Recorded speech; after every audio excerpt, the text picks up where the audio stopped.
Cricket के खेल में पुराने नियमों को बदल करके नए नियम शामिल किए जाते हैं। एक बार फिर से वर्ल्ड क्रिकेट में नए नियम जोड़े जा रहे हैं, लेकिन इस बार 1-2 नियम नहीं बल्कि 3-3 नए नियम इसमें शामिल हो रहे हैं और कुछ जो पुराने नियम थे उनको बदले भी जा रहे हैं। तो क्या है आईसीसी का ये फैसला और क्यों बदले जा रहे हैं नियम और ये कौन-कौन से नियम हैं? तो इन सारे नियमों को इस वीडियो में हम डिटेल में जानेंगे। और अभी तक अगर आपने चैनल को सब्सक्राइब नहीं किया है तो सब्सक्राइब जरूर कर दें, ताकि ऐसे ही इंफॉर्मेशन से भरी वीडियोस आप तक पहुंचाते रहें। 7 जून से शुरू हो रहे हैं इंडिया ऑस्ट्रेलिया के बीच में डब्ल्यूसी का जो ये मैच होने वाला है, अब ये मैच नए नियमों के साथ खेला जाएगा।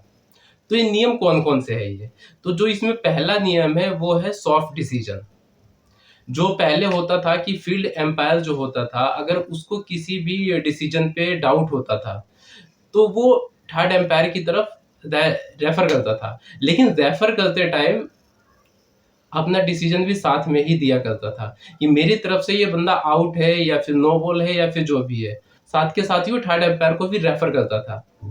तो रेफर के दौरान अगर थर्ड एम्पायर भी वो भी डाउटफुल रहे कि ये आउट है या फिर नो बॉल नहीं है, ऐसा कुछ भी रहे, तो उस केस में होता क्या था कि थर्ड एम्पायर जो डिसीजन नहीं ले पाता था, तो वो फील्ड एम्पायर वाला ही डिसीजन उस पे लग जाता था।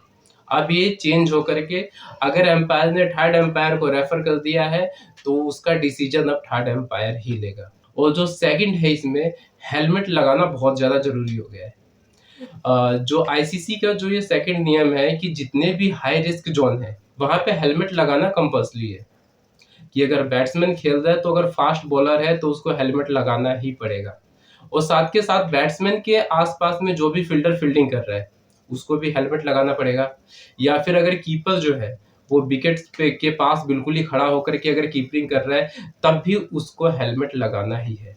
ये नियम काफी अच्छा है। वो जो तीसरा है, ये नियम पता नहीं क्यों बनाया गया है। ये तो मेरे अभी तक समझ में नहीं आया है कि अब नो बॉल पे भी रन मिलेंगे। टीम को नहीं भैया, जो बैट्समैन खेल रहा है उसको अब रन मिलेंगे। लेकिन पहले ऐसा होता था कि बॉलर ने नो बॉल डाली और विकेट्स में लग गई और बॉल आगे को निकल गई हो, तो जो रन भागता था बैट्समैन, तो उसका जो फायदा मिलता था वो टीम को मिलता था। लेकिन अब बैट्समैन को भी इसका फायदा मिलेगा, चाहे कैसे भी रन आए फायदा मिलेगा इसको बैट्समैन को। अभी ये पता नहीं क्यों रूल बनाया गया है, उसके पीछे क्या लॉजिक है ये तो मेरे समझ में नहीं आया। बॉलर ने गलती की, जो उसका फायदा है वो दूसरी टीम को मिले, ये तो समझ में आता है, लेकिन बैट्समैन को मिले, ये बिल्कुल मेरे समझ में नहीं आया, जबकि बैट्समैन तो कुछ भी नहीं किया है। तो इस तीसरे नियम पे आपका क्या कहना है? ये आप हमें कमेंट करके ज़रूर बताइए। तब तक के लिए जय हिंद।